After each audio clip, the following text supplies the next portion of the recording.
Hello viewers, this is Dr. Shomik Hajra again, and today I am going to talk on vaccines. Indeed a very contemporary topic, but I would like to talk more on the basics of vaccines and vaccination. So vaccines, what are they?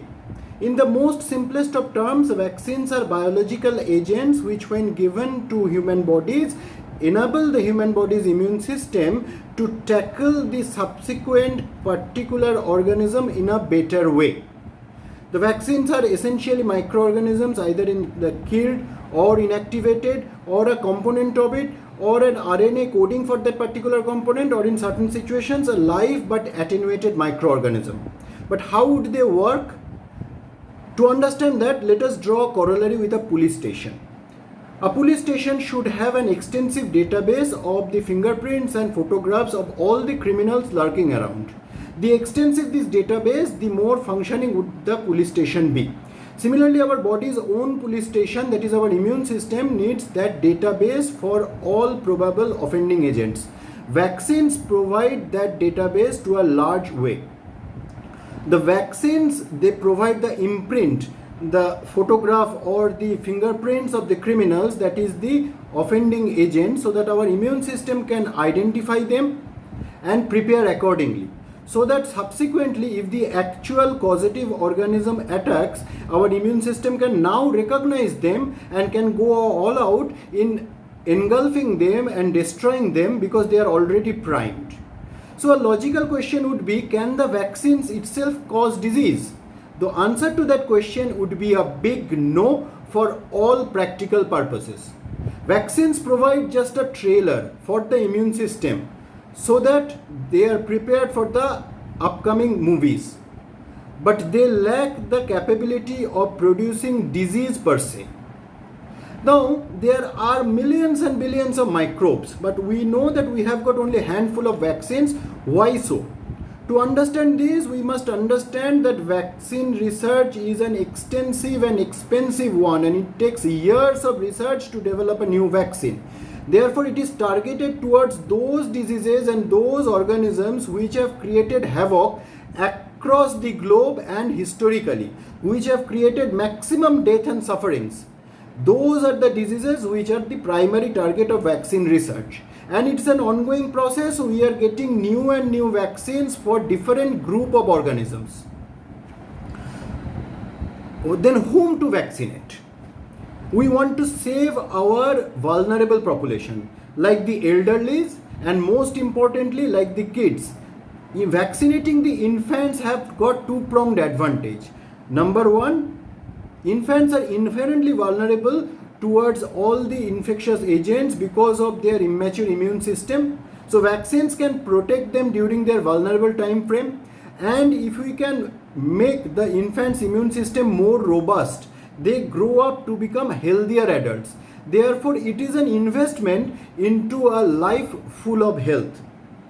What are the vaccines that are available? There are guidelines, vaccine schedules by different professional bodies, by the WHO and by the government. It starts at birth with 0 dose of polio, hepatitis B and BCG. Then at 6 weeks you get the diphtheria, pertussis, tetanus, Haemophilus influenzae B and hepatitis B, the so-called pentavalent vaccine, injectable polio vaccine, rotaviral vaccine and pneumococcal vaccine first dose.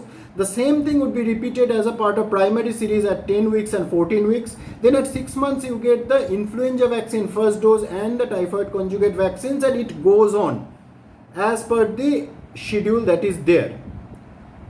Please remember to ask your pediatricians for vaccines that are not covered by National Program of Immunization. For instance, in certain states, pneumococcal conjugate vaccines are not covered by the government. But remember, pneumococcal disease is a significant cause of death and suffering to millions of kids nationally and globally. So please get your kids vaccinated with all the other vaccines beyond the national vaccination schedule. Accepted. But doctor, there is a pandemic that is going around. There are restrictions that are in place, and I am terribly afraid that if I take out my kid for vaccination, he or she would contact COVID. You must be kidding, doctor. I am delaying the routine vaccination for the time frame.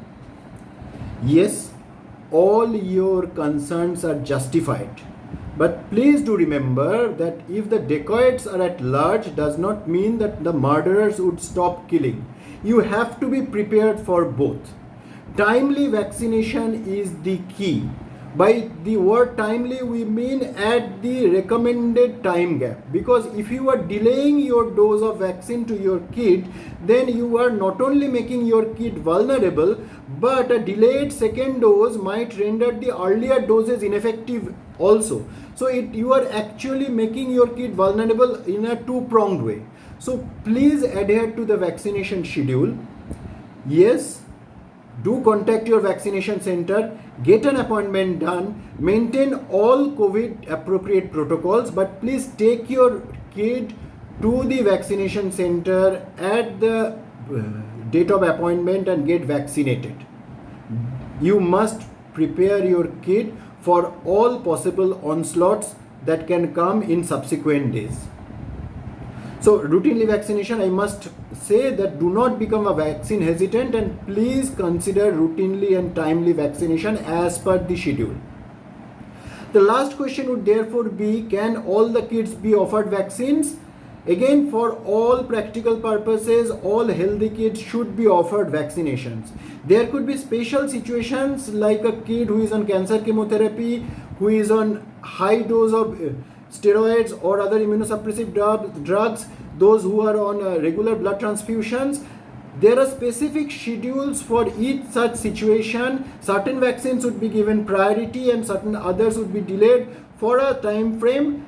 Please contact your doctor. He or she will be the best person to guide you in such situations. But for all other situations, please continue routinely and timely vaccination for a safer tomorrow. What is left? Yes, I understand COVID vaccine, but then it will take an entire video. So I plan for a separate video on COVID vaccine. Till that time, stay tuned, remain safe, maintain all COVID appropriate protocols, and please do like and subscribe to my channel. Take care. Bye.